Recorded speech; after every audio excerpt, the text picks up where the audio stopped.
This is Abdullah Yusuf Ali, the author of one of the most widely known Quran translations in English, the Holy Quran. His translation was among the most popular and widespread translations even today.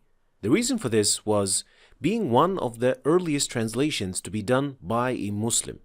Other earlier translations were often done by non-Muslims with various degrees of accuracy. Many had Orientalist perspectives, lacking or ignoring proper understanding of Islam. It also had such elegant yet accessible language. It is written in a poetic and elevated style. It is easy and also pleasant to read. It also contained an extended commentary which, in a way, helped many readers get more context about the ayat. So, it could be argued that it is the best translation available at that time. But today, and with so many good translations that are at least as eloquent and more accurate, it would be hard to recommend this translation to new Muslims or even a non-Muslim for its many problems in aqidah, fiqh, and choice of words. We'll highlight a number of these problems to really understand why this translation is not really the best source to learn about the real meaning of the Noble Quran.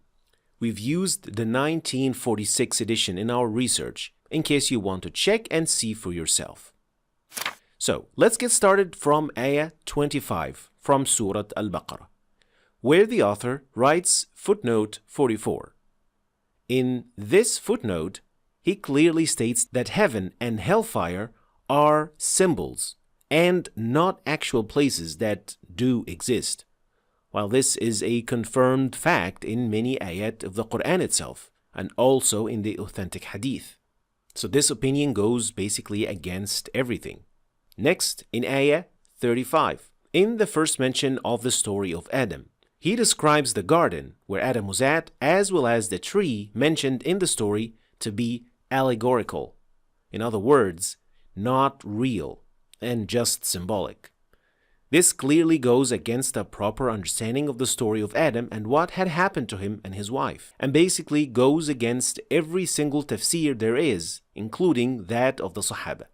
And then, one ayah later, 36, he speaks about Satan, referring to him as the power of evil, and in later parts, as the evil conscience of mankind, not as a creation of Allah.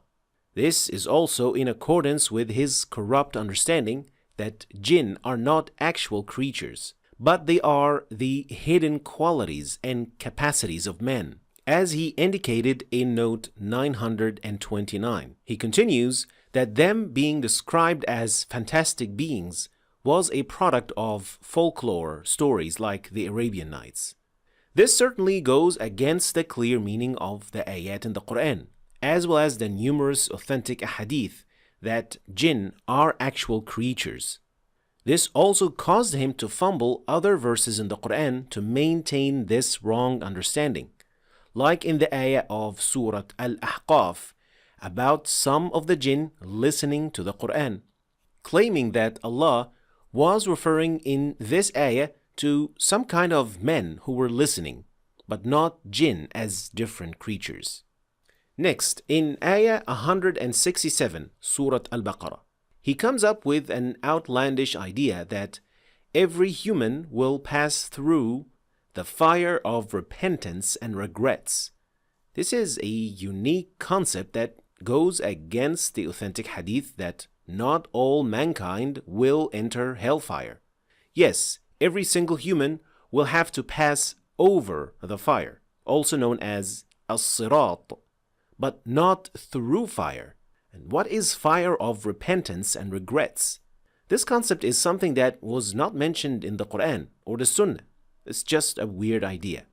Next, in the story of Ibrahim, asking Allah for the miracle to show him how he revives the dead. The translator then clearly denies the existence of a miracle in that story altogether, and that the birds were not dead or made into parts, and then brought back to life by Allah. All of this didn't happen. What happened, according to him, was that Ibrahim only put the birds as they are in different locations, and then he asked the birds to get back to him, and so they did. That's why he mistranslated the word فَصُرْهُنَّ, which means to be cut into pieces. Instead, he translated into tamed.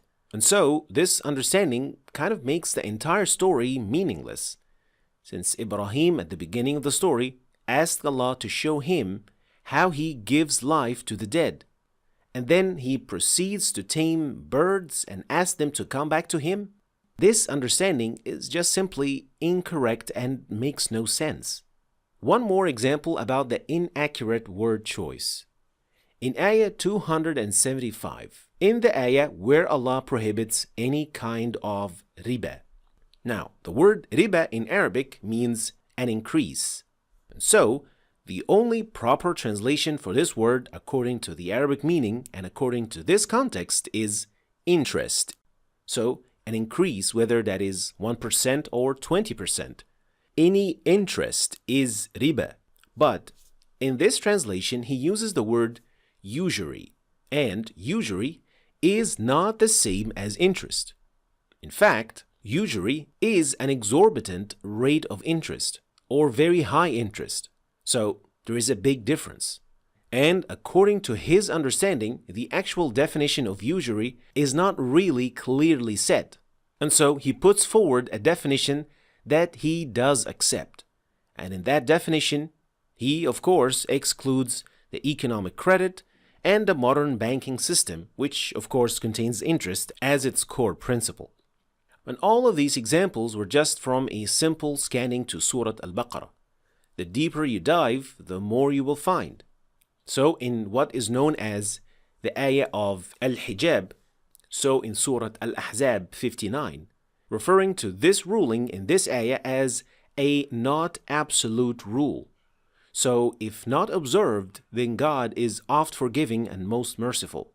While the proper understanding here is that this rule is indeed absolute, and that Allah will forgive whatever had been done before the revelation of this command, and not that it is not an absolute rule that you may or may not observe. So these examples can give quite a good idea as to why this might not be the most accurate source to read and understand the Quran from. And now for the most obvious question. How is it possible that this translation with such irregular ideas got so popular?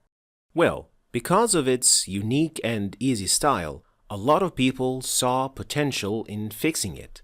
And since its first publication in 1934, there has been many different versions and revisions from publications, adding or removing what they think is best, which in itself is part of the problem when you want to use a translation but not knowing which is which.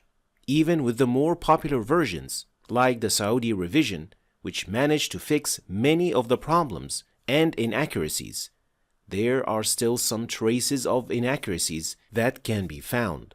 So, with many versions available, and for an average user, you might not be able to tell which is which, and so going for another translation would be the easier and the safer option. Finally, I do understand that the translation, any translation in fact, is just the work of a human, which means that it will always have some mistakes or inaccuracies in it.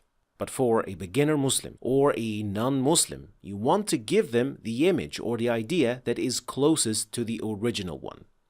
That's why this translation could still be benefited from. It is just not the first go-to source or the one to be recommended, especially if you don't know how to verify or look up sources to confirm the authenticity of what you are reading. So, to be able to choose better alternatives and to choose a good translation that suits your needs, then you should check out this lesson. I will leave its link in the description. Thanks for watching. If you want to start learning the Tajweed, then start with this playlist. And also, don't forget to check my latest book about Tajweed and download the companion app. Thanks for watching, and I'll see you next time.